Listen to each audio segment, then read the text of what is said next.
हे दोस्तों, welcome back to my channel. आज की मूवी का नाम है वाइल्ड ऑर्चिड, जो 1982 में रिलीज हुई थी। और इस मूवी की फरमाइश मेरे एक व्यूवर ने की है और इस मूवी को देखकर मुझे काफ़ी अच्छा लगा। ये मूवी इतनी ज़्यादा रोमांटिक है और इस मूवी का जो मेन लीड है वो काफ़ी एक्सप्रेसिव है। उसके एक्सप्रेशंस, उसकी बात करने का तरीका काफ़ी अच्छा है और आप एक बार इस मूवी को ज़रूर देखिएगा। तो आइए पहले इस मूवी का एक्सप्लेनेशन सुनते हैं। एमिली, जो एक लॉ फर्म में इंटरव्यू के लिए न्यूयॉर्क जा रही है, वहां उसे जॉब पर रख लिया गया है। वो लगभग सभी लैंग्वेजेस को समझ और ट्रांसलेट कर सकती है। फिर वो उस फर्म की टॉप एग्जीक्यूटिव क्लॉडिया से मिलती है और वो एक होटल को खरीदने के लिए रियो पहुंच जाते हैं। रियो पहुंचकर क्लॉडिया को पता चलता है कि उसे होटल के ओनर से मिलने के लिए ब्यूनो एयर्स जाना पड़ेगा, क्योंकि वो अपनी नीस की शादी अटेंड करने वहीं गया है। क्लॉडिया एमिली को रियो में ही रुकने को कहती है, क्योंकि क्लॉडिया को एक डेट पर जाना था, लेकिन वो नहीं जा पाएगी। इसलिए वो एमिली को उसकी जगह डेट पर जाने को कहती है और एक खास ड्रेस पहनने को कहती है और ढंग से तैयार होने को कहकर चली जाती है। एमिली उस खंडर होटल को देखने जाती है जिस होटल की डील करने वो रियो आए हैं, और वहाँ वो एक कपल को उनके प्राइवेट पल को एंजॉय करते हुए देखती है और घबरा कर वहाँ से भाग जाती है और अपने होटल पहुंच जाती है, जहां उसे एक आदमी देख रहा है। फिर वो तैयार होकर नीचे आती है और माशाल्लाह एमिली काफी खूबसूरत लग रही है। तभी पीछे से वही आदमी आता है और कहता है कि काफी अच्छा इम्प्रूवमेंट है।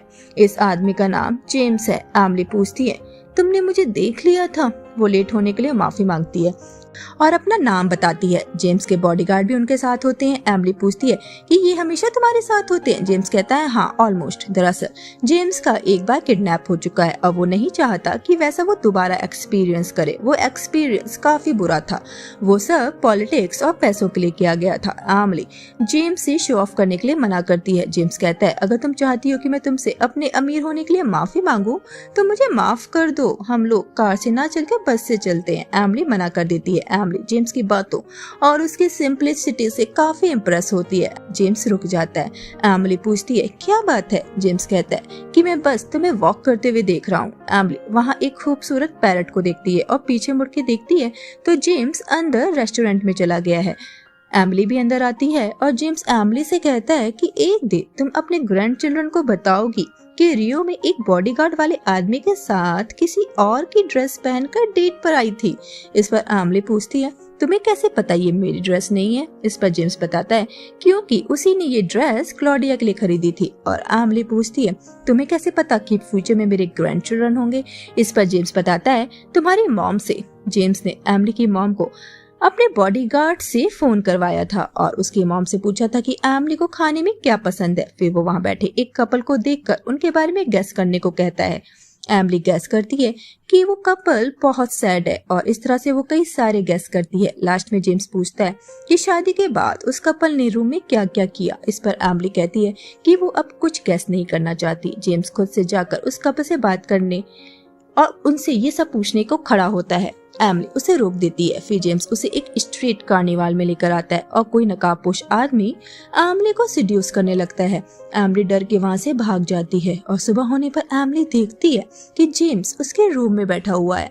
वो एमिली से माफी मांगने आया है कि शायद एमिली कल के बर्ताव की वजह से उससे नाराज ना हो। वो कहता है कि मुझसे ये दूर भागना पसंद नहीं है। इस पर एमिली जवाब देती है कि उसको मास्क पहने मर्दों का उसकी नेक पर बाइट करना पसंद नहीं है। इस पर जेम्स कहता है कि शायद उसे गलतफहमी हुई है, वो मास्क वाला आदमी मैं नहीं था, वो मेरा स्टाइल नहीं है। एमिली कहती है, लेकिन उसका टच तुम्हारे जैसा था। जेम्स पूछता है, तुम्हें मेरे टच के बारे में कैसे पता? फिर वो एमिली से दोपहर को मिलने को कहता है और कहता है, मैं तुम्हें कुछ और प्लेसेस दिखाना चाहता हूँ जो तुम्हें पसंद आएंगी। जेम्स एमिली को फिर से उन कपल्स को देखकर बताता है कि तुमने जो भी गैस किए थे वो सब गलत थे, बस एक गैस को छोड़ के कि वो कपल रियली में सैड है। उस कपल का नाम ओटो और हाने है, क्योंकि जेम्स ने अब उस कपल के बारे में पता किया था। फिर वो अपनी फेवरेट बाइक हार्ले डेविडसन पर एमिली को बैठाता है और साथ में वो कपल भी उनके साथ होता है। हाने को एक लड़का जो कि एक नेवी सेलर है फ्लाइंग किस करता है। हाने उसे रिस्पॉन्स नहीं करती। वो सब एक बीच पार्टी अटेंड करते हैं और वहाँ हाने उसी नेवी सेलर के साथ डांस कर रही है। वो उसके साथ बदतमीजी करने लगता है। हाने उसे रोकती है। जेम्स एमिली को एक सेलर के सॉक्स पर गन दिखाता है और कहता है कि अगर वो कुछ भी करे तो उसके ऊपर ये पानी डाल देना। जेम्स हाने को बचाने जाता है और उस सेलर को काफी पीटता है। तभी वहाँ बैठे एक आदमी की नजर हाने के गले पर पड़ती है। वो हाने के गले से उसके नेकलेस को खींचने लगता है और हाने की ड्रेस फट जाती है। वो पागलों की तरह चिल्लाने लगती है। जेम्स उसको कवर करने की कोशिश करता है, लेकिन हाने ऑटो से कहती है, देखो मुझ में क्या कमी है। दरअसल इन दोनों के बीच में वो सब नहीं होता जो एक शादीशुदा कपल के बीच में होना चाहिए। वो चारों वहाँ से भाग जाते हैं। ऑटो हाने से काफी नाराज है क्योंकि वो खुद को नहीं ढक रही। इस पर जेम्स हाने से कहता है, खुद को मत ढको, मैं तुम्हें देखना चाहता हूँ, यही चाहती हो ना तुम। फिर जेम्स उसके बुब्स और उसकी स्किन की तारीफ करता है और ऑटो से कहता है कि तुम्हारी वाइफ काफी खूबसूरत है। वो ऑटो के हाथों से हाने को छूने लगता है और फिर वो दोनों उन्हीं लोगों के सामने इंटीमेट होने लगते हैं। लेकिन एमिली वो सब देखकर काफी एक्साइटेड हो जाती है और जेम्स से कहती है उन्हें वो सब बंद करने के लिए कहो, लेकिन जेम्स मना कर देता है। सुबह जेम्स एमिली को उसी खंडर होटल में लेकर आता है। एमिली पूछती है कि वो उसके बारे में इतना सब कुछ कैसे जानता है कि इसी होटल में उसने एक कपल को उनके प्राइवेट पल को करते हुए देखा था। जेम्स कहता है क्योंकि मैं तुम्हें इंटरेस्टेड हूँ। वहाँ एमिली जेम्स से कहती है कि मुझे ऐसी फीलिंग्स हो रही है कि अगर मैंने तुम्हें छू लिया तो तुम मुझे कभी नहीं मिलोगे। जेम्स कहता है तुम खुद मुझे छूकर पता कर लो कि मैं तुम्हें वापस मिलूंगा या नहीं। एमिली उसे नेक पर किस करने लगती है, लेकिन जेम्स कोई रिस्पॉन्ड नहीं करता। एमिली उसे सॉरी कहती है। जेम्स कहता है तुम्हारी गलती नहीं है, मैं इन सब चीजों में अच्छा नहीं हूँ। जेम्स अपनी जेब से वही नेकलेस निकालकर एमिली से कहता है कि ये मुझे उसी कपल ने दिया है। वो एमिली को वो नेकलेस पहनाता है और कहता है कि इसे पहने रहना प्लीज मेरे लिए। होटल रूम में एमिली नेकलेस को पहने हुए उन दोनों कपल्स के बारे में सोचने लगती है। वहाँ जेम्स उसी बच्चे से कह रहा है कि एमिली से दूर रहना वरना वो तुम्हारा दिल तोड़ देगी। दरअसल वो अपनी बात कर रहा है, वो एमिली की तरफ अट्रैक्टेड है। वहाँ एमिली कार्निवाल में जाने के लिए तैयार हो रही है। वहाँ पहुंचकर एक अमेरिकन उसे स्कॉट समझता है और अपने साथ सोने के लिए कहता है और कहता है तुम इतनी खूबसूरत हो कि मैं तुम्हें अपने साथ अमेरिका ले जाना चाहता हूँ। वो उसे पैसे देता है और उसके हाथों से उसके प्रोडक्टिव पार्ट को छूने को कहता है। एमिली वहाँ से जाने लगती है। तभी वहाँ जेम्स आ जाता है और वो अमेरिकन एमिली को अपने रूम की कीज दिखाता है और ऊपर चलने का इशारा करता है। एमिली जेम्स से कहती है कि वो आदमी मुझे अपने साथ रूम में ले जाना चाहता है, क्या मैं सच में एक। जेम्स उसे बीच में ही रोक देता है और कहता है डिजायरेबल, यानी वो लड़की जिसे सब पाना चाहते हैं और जिसके लिए वो पैसे भी दे रहे हैं। वो खुद एमिली को फील करने से डरता है और दूसरे आदमी के थ्रू एमिली को फील करना चाहता है। एमिली कहती है मैं बता नहीं सकती कि इस वक्त मैं कैसा महसूस कर रही हूँ। इस पर जेम्स कहता है शो मी। एमिली उस अमेरिकन के रूम में जाती है और खिड़की से जेम्स को देखती है। पीछे से वो अमेरिकन आकर एमिली के साथ इंटीमेट होने लगता है। अगले दिन क्लॉडिया उस होटल ओनर के साथ वापस आ जाती है और एयरपोर्ट पर ही वेटिंग करती है। वो एमिली से जेम्स के बारे में पूछती है कि तुम्हारा उसके बारे में क्या ख्याल है। एमिली कहती है वो काफी स्ट्रेंज है। क्लॉडिया एमिली से कहती है शायद वो तुम्हारे टाइप का नहीं है। वहाँ एमिली उसी अमेरिकन को देखती है जिसके साथ वो रात को इंटीमेट हुई थी और वो दूसरे पक्ष का वकील होता है। एमिली अनकंफर्टेबल हो जाती है और उस लॉयर को डील अपने हाथ में आती हुई दिखती है। एमिली क्लॉडिया को बताती है कि वो उस लॉयर के साथ इंटीमेट हो चुकी है। इस पर क्लॉडिया काफी हंसती है और इस बात का फायदा उठाने का सोचती है। वो इशारों में उस लॉयर की वाइफ को उसके सारे कारनामों को बताने की धमकी देती है और कहती है कि लास्ट टाइम जब मैं तुम्हारी वाइफ से मिली थी तब उसे काफी सारे डाउट्स थे। लॉयर घबरा जाता है और ये डील क्लॉडिया के पास आ जाती है और फिर क्लॉडिया एमिली से जेम्स के बारे में पूछती है और बताती है कि जेम्स काफी अलग है और वो भी उसकी दीवानी है। वो उसके लिए ऑब्सेस्ड हो गई थी, लेकिन जेम्स ने आज तक उसे छुआ भी नहीं। इसलिए उसने एक प्राइवेट डिटेक्टिव को जेम्स के पीछे लगाया और उसे पता चला कि जेम्स एक अनाथ है और आज वो जो कुछ भी है अपने दम पर है। और वो एमिली से जेम्स को इसलिए मिलवाना चाहती थी ताकि उसे पता चल सके कि जेम्स एमिली के साथ भी वैसा ही बिहेव करता है जैसा उसने क्लॉडिया के साथ किया। क्लॉडिया बताती है कि वो जेम्स के लिए काफी ऑब्सेस्ड है और एक दिन होटल की बेड बनकर उसके रूम में पहुंच गई थी और जेम्स ने उसे ना पहचाने का नाटक किया था। और अगले दिन जेम्स ने उसे एक नोट के साथ ब्यूटीफुल ड्रेस भेजी थी और इस नोट में लिखा था कि अगर तुम्हें तैयार होने का इतना ही शौक है तो अच्छे से क्यों नहीं होती। एमिली कहती है कि उसे जेम्स में कोई इंटरेस्ट नहीं है। क्लॉडिया बताती है कि वो वही ड्रेस थी जो तुम पहली बार उसके सामने पहनकर गई थी। वो एमिली से पूछती है कि क्या तुम दोनों के बीच कुछ हुआ। एमिली कहती है नहीं। फिर वो एमिली को अपनी तरह तैयार होकर कार्निवाल चलने को कहती है। बाहर आकर क्लॉडिया को पता चलता है कि जिस होटल की डील उन्होंने क्लोज की थी उस होटल को किसी ने कैश पैसे देकर खरीद लिया है और वो जानती है कि वो कौन है।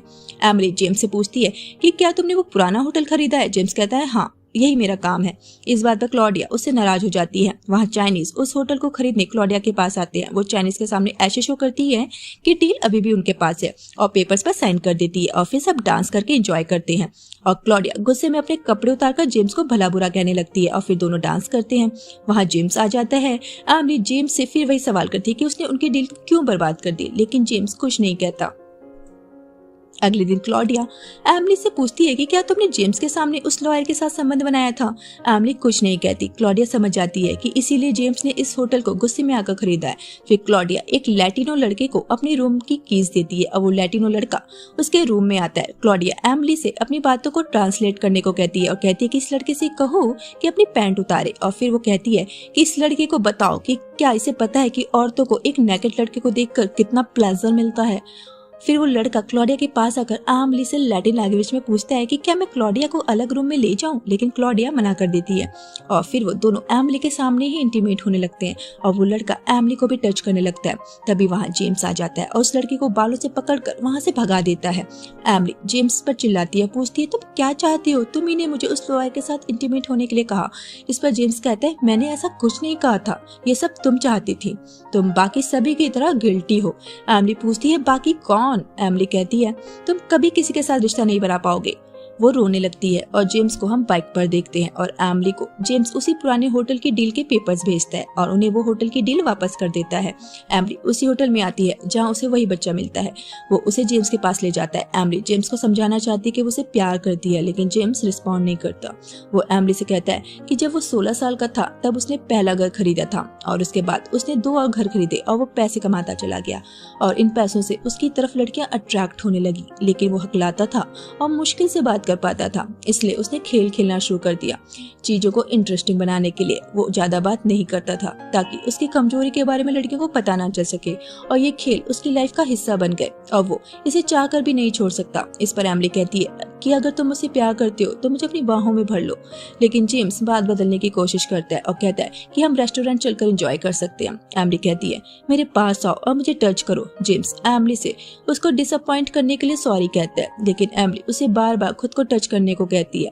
लेकिन जेम्स उसकी ड्रेस को ठीक करने लगता है और कहता है कि उसे डर है कि कहीं वो उससे दूर ना चली जाए। इस पर एमिली काफी नाराज हो जाती है और जाने लगती है। जेम्स पीछे से एमिली को पकड़कर उसे प्यार करने लगता है और वो दोनों एक दूसरे की बाहों में खो जाते हैं।